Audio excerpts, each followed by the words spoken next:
It's crazy because there's so many guys that like, you know, a lot of men are working really hard to make money so they can eventually have girls in their life. And like so many guys wish they had your life, but multimillionaires, you know, 7-8 figure guys, like just wishing they had what you guys have right now. But the crazy thing is what we have, money can't buy. I know. And that's what most guys don't fucking realize. I know. What we have, you cannot purchase. You can't go to the store and purchase a bunch of bitches. You know what I mean? You can buy a yacht and you can get girls on your yacht, but it's not going to get them to respect you or sleep with you. Mm-hmm. You can take girls out to fancy dinners and spend lots of money on them, but it's not going to make them attracted to you. You know, it'll get you used by a lot of girls. Honestly, for sure. Yeah, I think it makes it more awkward. Because a lot of the hot girls are like, what ages? You know, you're like up to maybe 25, you're kind of capping them off. But like those girls aren't used to, like, they're used to going to simpler restaurants and things like that. You take them to a fancy restaurant, it's honestly, they're out of place. Yeah, it's intimidating. You know what I mean? Well, yesterday we went to a fancy ass restaurant. How much did you spend on dinner yesterday, man? It's like 400 something. Okay, you spent $400 on fucking dinner. We're with this cutest fuck girl who's 18 years old, right? And I was asking, like, do you usually... Justin texted me. No, she graduated high school 2 weeks ago. Yeah. So, like, we're with this, like, 18-year-old girl who just graduated high school. And she's literally 18, right? It's illegal. Before you guys try, like, pulling bullshit, it's fucking legal. This girl's hot as fuck. And she also doesn't live in Toronto. She lives in the fucking country, out in the middle of nowhere. Yeah. She lives on a farm. She got like chickens and cows and shit. Oh, I didn't know that. And so we're at a fancy ass restaurant, right? So I asked her, like, because I'm thinking, I'm like, this girl's probably not used to this kind of experience. Mm-hmm. And so before we even ordered food, she's like, I only have $8 in my bank account. I'm like, don't worry, babe. I'm going to buy you dinner. I didn't know you were going to cover it, right? Yeah. And so I'm like, don't worry. Like, I got this, right? I thought I was going to spend like $50, $100, whatever, right? And, you know, the thing is, like, I'm not even thinking I'm going to spend this money because I want to fuck this girl. I'm really thinking, like, I'm enjoying this girl's company. I'm going to buy myself food. And, like, I always take care of people around me anyway, right? And, you know, in her head, she's just, like, thinking, holy shit.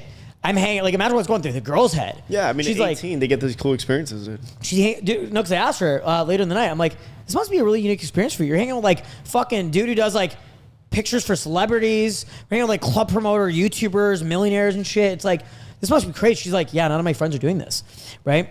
But then when you get a lot of these young girls who just get, like, money spent on them, but all these rich fucking dudes, and the guys they have no game either. Now that becomes like the standard. Mm-hmm. So by the time the girl is 25, she's used to that kind of like sugar daddy lifestyle. Mm-hmm. And then they demand it from you. And I'm like, fuck you. They won't get it, yeah. You know what I mean? Because I'm not giving her that experience. I will never, ever pay for a girl if they ask me to. If a girl asks me to fly her out, she's not getting flown out. If a girl asks me to buy her dinner, I'm not buying her dinner, dude. Yeah, I don't like that demeanor either. Because it's already just the wrong setup. It's like, you know, this is already starting off wrong. Like, if I do that, that's out of the kindness of my heart. Because you have the attitude of you don't want, like, the girls that say, oh, I don't want you to do that for me, I'll pay it for myself, I'll want to help them out. 100%. But if they have the attitude of entitlement, it's like, no, I'd rather not. I met this beautiful girl in Mexico a couple years ago during COVID, right? She's 18 years old, and I took her to like this nice little bar, and it wasn't even expensive. It was like, I got like a $2 orange juice and like a $3 drink for her because it's fucking Mexico, right? It's cheap as fuck. It's like $5. But she's telling me that, you know, her scholarship with school is like frozen because of COVID, and you know, she's running out of money because her fucking like uncle, like, or her uncle molested her, and so she has to like live on her own, right? And if she loses scholarship, she has to move back with her fucking like creepy uncle in the middle of nowhere, and her rent was like $50 to crash on her friend's couch. So she never asked me for money. I'm like, yo, I will, because the first day I met her, I took her to this little bar, and she like tried to cover it. She tried to pay like $4, even though she didn't have any money. Yeah. And I'm like, are you fucking crazy? It just like instinctually makes me want to like take care of this girl. And so one day when she wanted to get her rent paid, I just like literally went to the ATM and I like slipped the money in her jacket. And then like I texted her, I'm like, hey, I saw like money in your jacket. Like you should use that to like pay your rent. Cause she was like she's all stressed out complaining. Be like, if I don't, you know, cover, it was like 50 Canadian dollars. So what was that, like 35 US dollars for her rent for a month? So she doesn't have to move back with her fucking creepy uncle who like touches her and shit. You know what I mean? It's so crazy to me. Like those are the types of girls you just want to fucking like put a ring on, dude. You know what I mean? And like it's fucked up because you know, you get these like entitled girls and they just kind of ruin it for everybody, dude. Yeah. I think for me it's just I want to make sure that they want me first. Like they want me for me, period. Like regardless of anything, finances or what else I can offer. Like I will take a less attractive girl because I enjoy the dynamic more that she's all over me. I don't want to be chasing a girl. Remember I told you guys I went on that date with that girl. Everywhere I was getting stared at, but she had all this plastic surgery done. And it's like, look, dude, I'm not going to simp. I'm not going to sit here and just chase a girl to get what? Like, what is that? What value does that bring me in my life? You get a bust a nut. Get a bust a nut. I'd rather get a girl that wants me. Because like I've said this before, like on your boot camps, I told students, I'm like, hey, look, the goal of the boot camp for me at least, it shouldn't be about sex. Because if that's all you want, just go get a prostitute. Dude. If that's really all you want. What I want was for girls to want me. So that's part of the reason, you know, we build value, we work out, we work on ourselves, we make income to provide and all this stuff. You develop this attitude and personality and you become socially inept so you can attract a cool life.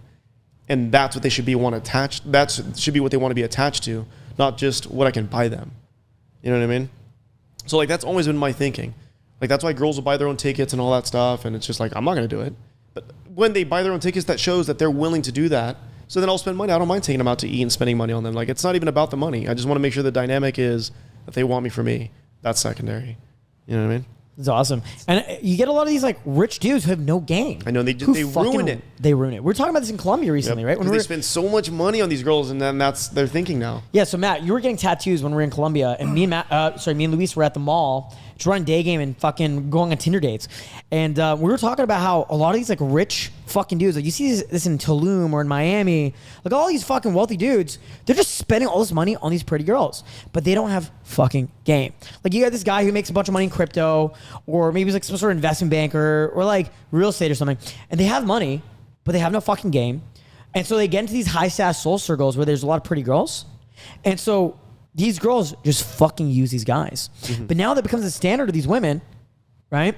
Meanwhile, you got guys like Matt, where like Matt was getting his rent paid by his ex-girlfriend. You know, his other ex-girlfriend, he had multiple girls at the same time, right? One girl's like buying him groceries, one girl's paying his fucking rent. You know, so he's using game to get girls to take care of him. You know what I mean? That's a pimp, dude. It's like actual pimp shit. It's fucking crazy. It's like, and here's the thing: the girls don't even like. It's not like they want sex from him. It's like they just want to feel emotions from him because he's just so cold to these girls that they're like doing anything to get a reaction out of him. You know? And he's just like, "Oh, thanks for paying my rent." I tell them my love language is gifts. Receiving gifts. Oh my god, it's so funny. That's awesome. They still buy me shit. Matt's like, you're a Gemini, right? You're like, I'm a fucking Gemini. I need gifts to show that I'm to feel love. Funny as fuck. I don't think that's even related to horoscopes at all whatsoever. You just say that. Matt plants so much seeds in girls' heads that just like it's just like whoa. You know? Gentlemen, thank you so much for watching. My name is Justin Marc, international dating coach, relationship expert, and VIP lifestyle development coach. I've been teaching dating, soul skills, and day game for 10 years in 50 plus countries, 6 continents, and thousands of guys in person just like you. And I love teaching guys this stuff. So if you like this video, please make sure to do me a favor and leave a thumbs up on this video. I really do appreciate that. Now, if you want to follow me more closely, you can go ahead and follow me on my new Instagram, DrunkJustin2, and watch my daily Instagram stories where I'm always partying with hot girls, doing exclusive events, crazy shit on my daily Instagram stories. Make sure to follow me there. You can see me traveling around the world in real time, doing amazing things, and teaching guys like you in person every day on my Instagram. And you can message me on my Instagram as well. So go ahead and follow me on Instagram and message me there. And if you want to actually call me, you can call me at justinmarc.com. We'll do free consultation calls. You can actually call me and we'll do a free discovery call where we can get you on the right action plan to change your dating life and your social life at justinmarc.com. And if you guys want to dig deeper and watch more of our more exclusive content, go to wingmanpodcast.com and watch our Wingman Podcast on Spotify, Apple, and all platforms. And we'll see you guys very soon in a new video. My name is Justin Marc, and I'll talk to you very soon. Peace out.